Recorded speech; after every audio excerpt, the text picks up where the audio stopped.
need a studio so we don't have to come to Clearpoint. There you go. Clear Fork, or There you go. whatever this is. That Okay. would be We fantastic. could come to your studio for All the interview, right? All right. Okay, ready? Jay, you ready? All right, Miss Lee, you ready to do this? Yeah. Okay. The words of God not distorted, but what they meant to say was not reported. Before the torches come to town, we go. Welcome back, people. We are FORTitude. I'm your host, JW Wilson, with my co-host, Brinton Payne. Thank you for joining us. We are available on social media at FORTitude FW. Please check us out. Brinton, we both love doing this show, fair to say? Depends on what day. If you're nice to me before it, yes. Yes, of course. We strive to bring in guests, interesting people all the time with a useful message to share. Today we have in studio someone who spent her life fighting for the noblest of causes. And in turn, she's become the voice for many people. Her mission has brought out a real and measurable change to our city, our state, and our country. So without getting, there's no silliness to intro the guest. We're going to get right to our guest, and her name, ladies and gentlemen, Miss Opal Lee. Thank you for joining us. And thank you for having me. Thanks for being here. You are a very, very special woman to a lot of people, the two of us included. You deserve our unwavering gratitude and support. You are the voice of history, and you are the message for the future. So we're thankful for your time, and without further ado, we'd like to jump right into your history, if you let us. I will. Okay, great. So you were born October 7th, 1926 in Marshall, Texas. That makes you 95 years young. Yes. Can you tell us about, you clearly probably don't remember being born, but what it was like growing up there before you moved here? Well, I'd have to go farther back than that. You Okay. see, my mother was born perhaps in Louisiana, and her father and 4 brothers and sisters, I guess, migrated to Texarkana, Arkansas. That's where I remember my grandparents, the Reverend Z, brought us for Zachary, and my grandmother, Maddie, brought us. My mother was named Maddie. So when my Uncle Z asked Grandpa to let him go away to Marshall to Bishop College, my grandfather consented. But my mom and that brother were very close, and she wanted to go too, but my grandfather said no. And he said it repeatedly. And finally my mother says, so if I can't go to Marshall to school at Bishop with my brother Z, I'm going to marry Judge Dunbar, and he was the doofus in the neighborhood. My grandpa consented. But my mother and my uncle didn't have enough schooling to go to Bishop College, so they went to Central High School. I'm telling you this because my mom met my dad at Central High, and he asked her to marry him, and she says, you got to ask Papa. Uh-oh. Just like, you know. Mm-hmm. Well, my grandparents had to go to Marshall in a wagon to get my mom because she got sick at school. And my dad followed them home to Texarkana and asked my grandfather if he could marry him. Now, my grandfather was mischievous, and he said to him, are you sure you want this second? As if he had some others he could, choose from. Mm-hmm. He gave his consent. But my mother says she wouldn't marry my dad until he built her a house like the house she had seen at Tuskegee Institute when she went with a 4-H club group. So she drew what she wanted and gave it to my dad. She didn't hear from him for 2 years. He came back and told her he'd built that house. Wow. So I'm the first Isha from that marriage. Wow. I had brothers, 2 brothers. But Marshall, until maybe I was 9 or 10, was ideal. I never knew what a white person looked like. There was the L.B. Price man that would come in his car and sell things to the people in our neighborhood. I guess he was white. And then there were the Morantos who had the grocery store that we went to.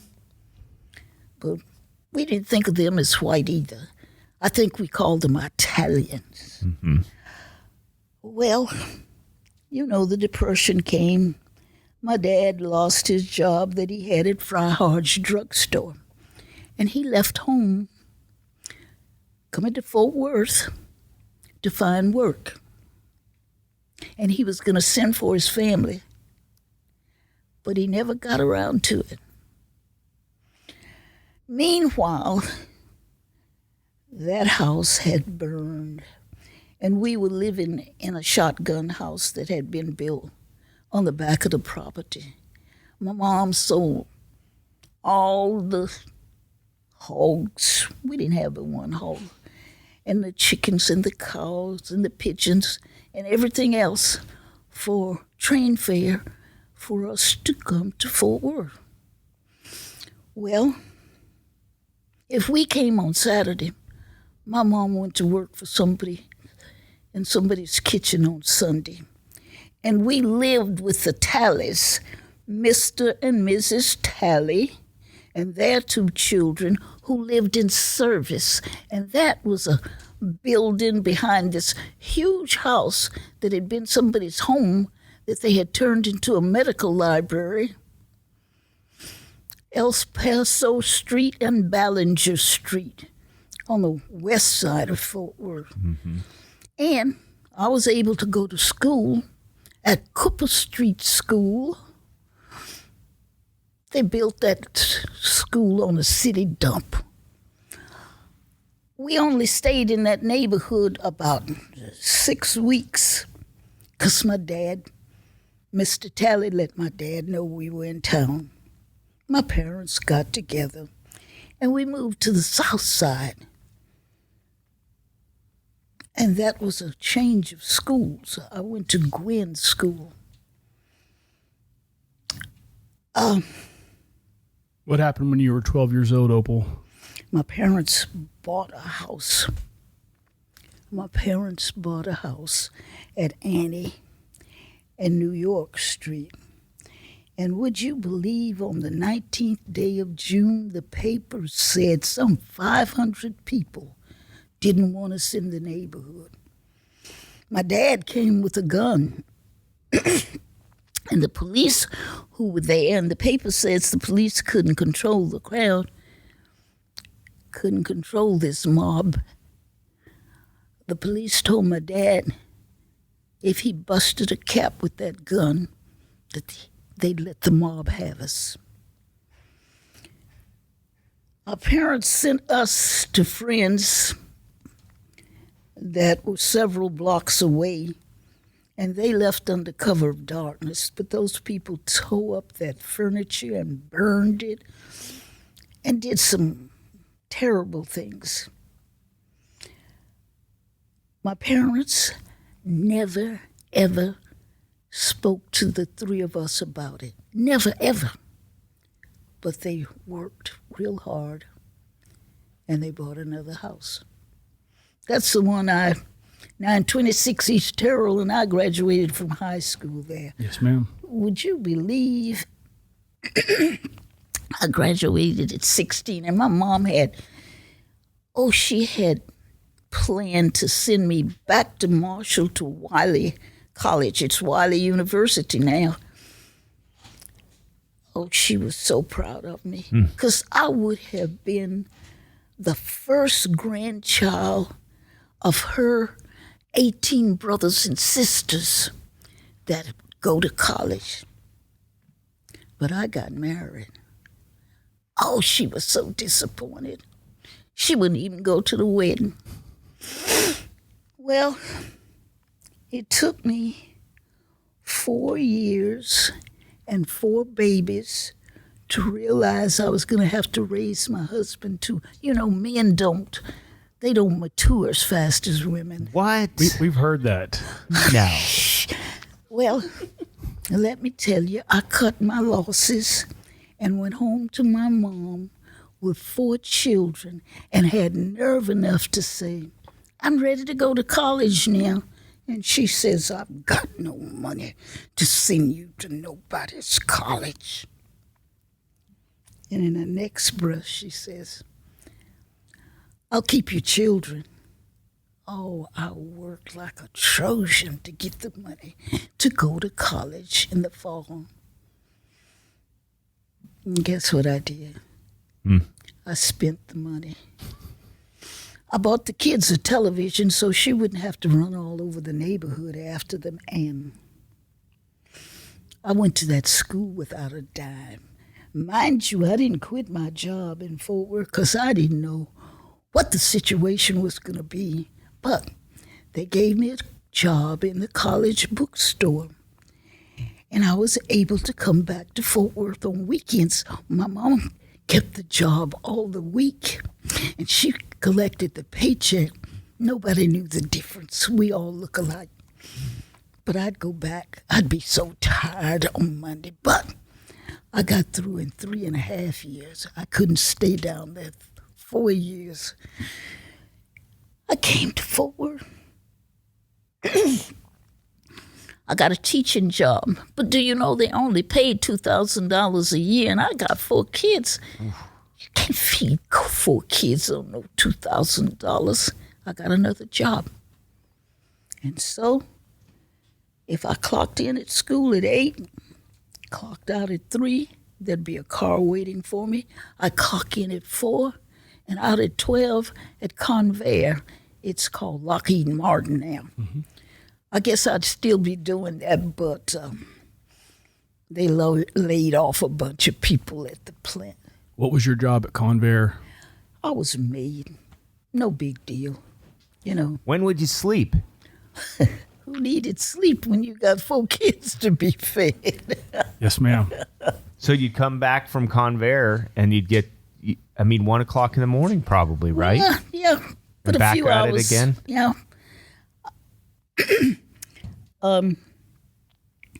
I taught 3rd grade so long, maybe 10 years. Mm-hmm.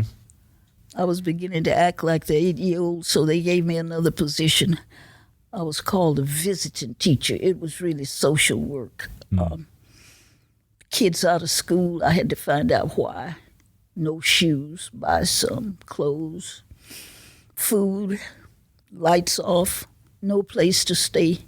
These were things that I was responsible for alleviating.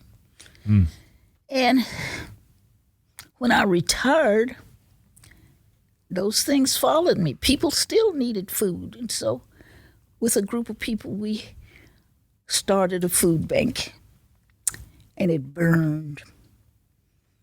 And so there's this huge building behind my house that's up for sale for $1.3 million. And I asked for it, And they said they would lease it to us for $4,000 a month. And I asked, where on earth will we get $4,000 a month?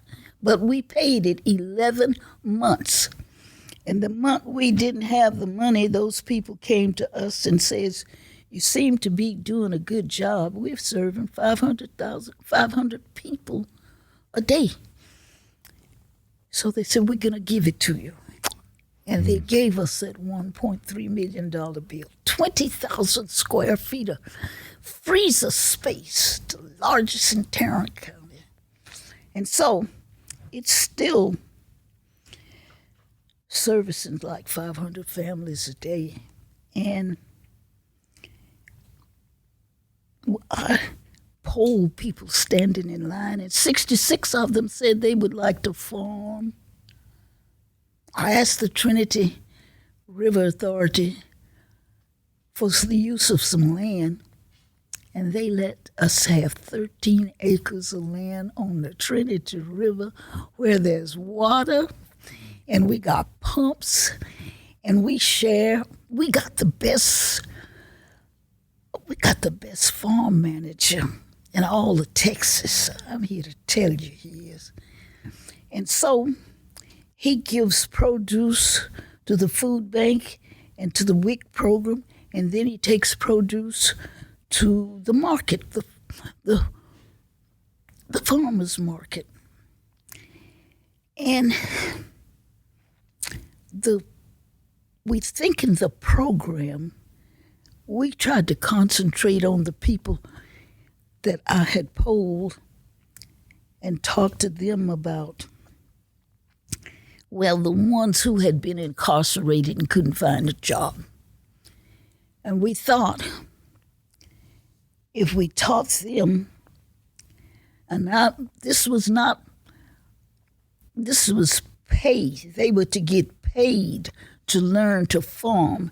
And, you know, people have the concept that farming is just throwing out some seeds, but there's a hell of a lot to farming. And if they learned farming, then they were to get certified by one of the colleges or universities, and that they would be able to teach people. And with the pandemic, we felt like people needed to learn how to grow food in their backyards and on the vacant lots. Mm-hmm. We are still trying to find the money to pay each of these people a living wage. They're not volunteering. So that's where we are at this point. If we could rewind your life just a little bit, do you remember the time in your life when you realized that you wanted to do something about the racial inequities, the inequalities, the racial division? Is there a time in your life when you decided you wanted to do something about it? I just don't know when it happened, because all kind of people needed help, you know?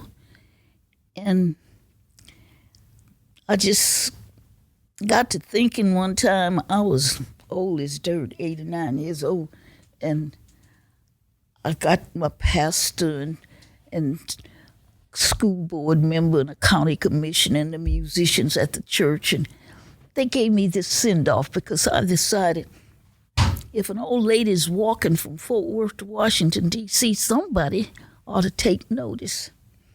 And so I started out doing 2.5 miles to symbolize that in Texas, the enslaved didn't know they were free for 2.5 years after the emancipation. And I left that church and walked the 2.5 miles, and the next day I did 2.5 miles. I did several hundred miles before my team decided that that wasn't going to be the way I do it, because somebody had promised us an RV and they reneged. They decided what I was doing was too cotton-picking political. Political. And so my team said I'd only go where I was invited, perhaps by cities or towns that had Juneteenth celebrations. Well, I was invited all over these United States. I mean, Shreveport and Texarkana and Little Rock and Denver and St. Louis and Chicago, Atlanta. I was all over the place. And so we had started a petition, and we took 1,500,000 signatures to Congress. And we were prepared to do that again when Dion got the call, like on Thursday, for us to go to the White House. Oh, wow. Who calls you in that regard? Who called? Who called you to invite you? Well, I think it was the President of the United States. I didn't answer the call. It wasn't my call, but I met him. Do you know the President signed that bill into law? And now Juneteenth is a national holiday. I was so proud, so glad, so happy. I was willing to do a holy dance, except when I did one time, the kids said I was twerking. Yeah. You remember that picture right there? Yes, indeed. That's the picture that everybody knows from you. And guess what I got? I got the pen in my hand that he signed the bill with.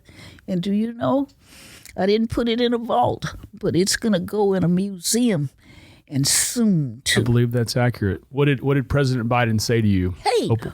what he said, I'm not telling anybody. I'm keeping something to myself. I don't know what you're talking about. Who else was at this service that? Oh, listen, my granddaughter Dion, and that lady right there is from Texas, and she is a state There's another picture of representative. it. There's a couple more folks. Oh, who was that? It wasn't Eddie Bernice Johnson. What's her name? Barbara Lee. Yes. No. Okay. Okay. That's who that was. But, and look at that. There's Camilla. And I think my own state representative was there. All these beautiful people. I'm just delighted. I'm still on cloud nine. Well, you should be. You describe yourself, Opal, as a little old lady getting into everybody else's business, which we love because you certainly did that. What does it feel like to be called the grandmother of Juneteenth? Hey, I don't mind being called grandmother because I've got grandchildren, great-grandchildren, and great-great-grandchildren.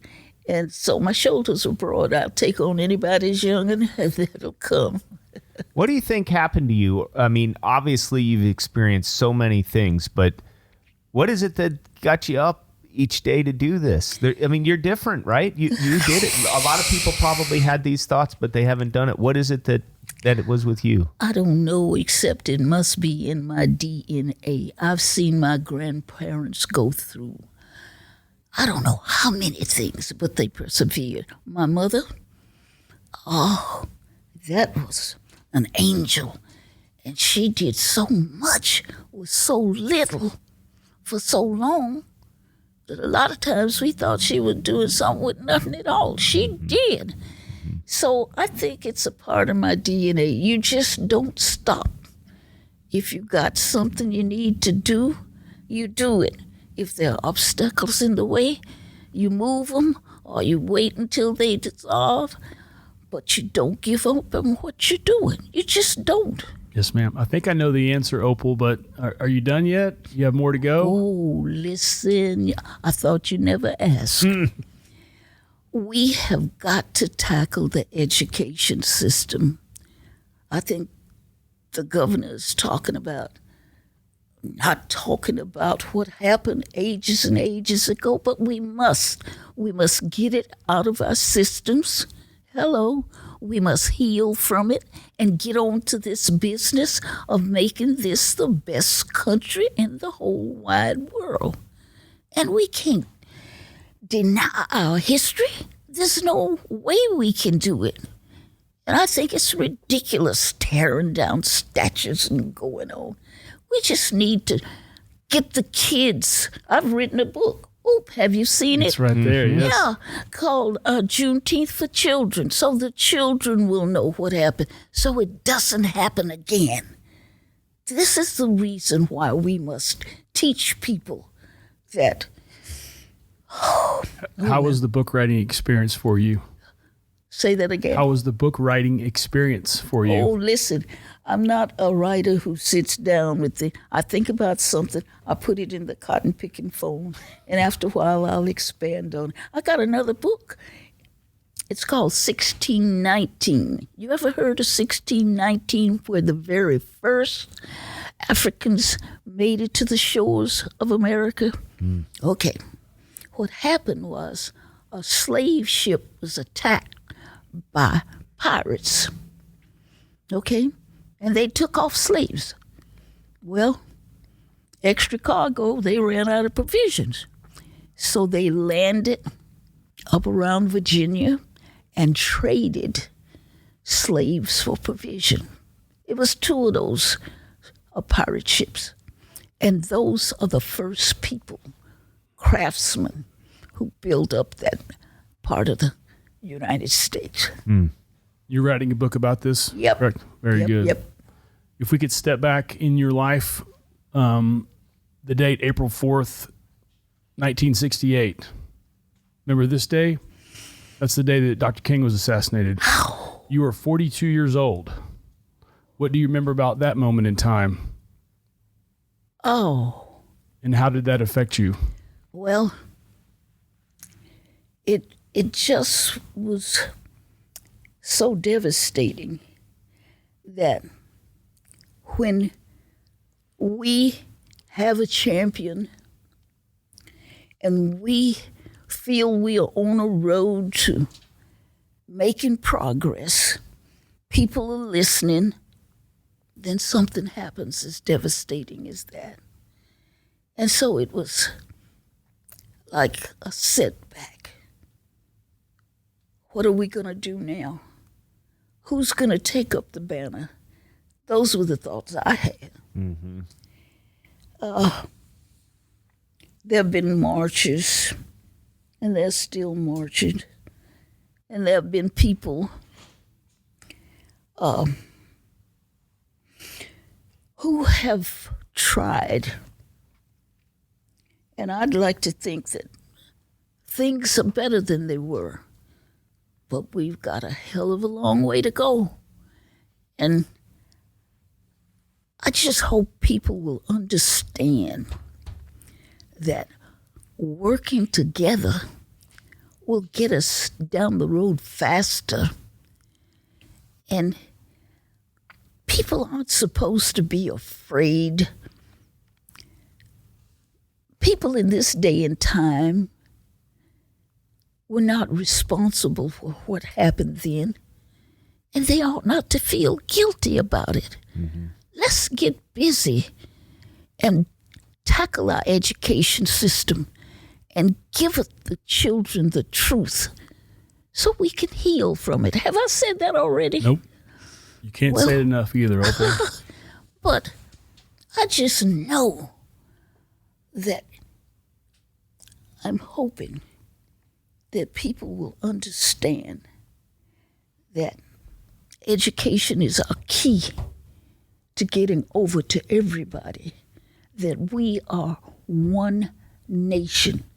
I advocate celebrating from the 19th of June to the 4th of July. You know, we were free on the 4th of July. If we go to celebrate and have things like we do at our celebration that teaches something. Mm-hmm. You know, it's just not frivolity. I mean, a festival, yes, but there've got to be things that you teach people. Get them to understand that there's so much we need to do.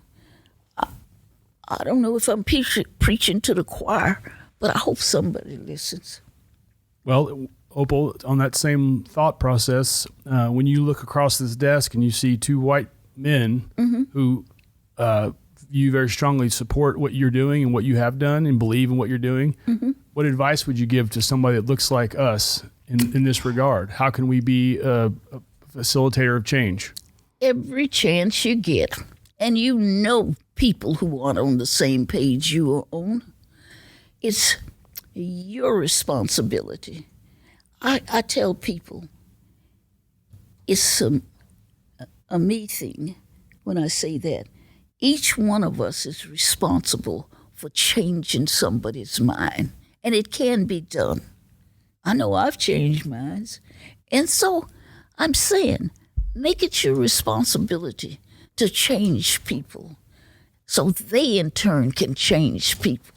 If we took 1,500,000 signatures to Congress and we were prepared to do that, just think 3 million people on the same page, we could change the cotton-picking world if we, stayed together. I just believe that we can get so much more done. Do you think, did you ever talk to your brothers and sisters about what happened with that mob?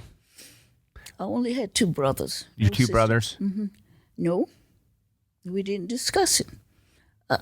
I don't know where it was fear or that our parents had in them the desire to keep working until we get another home.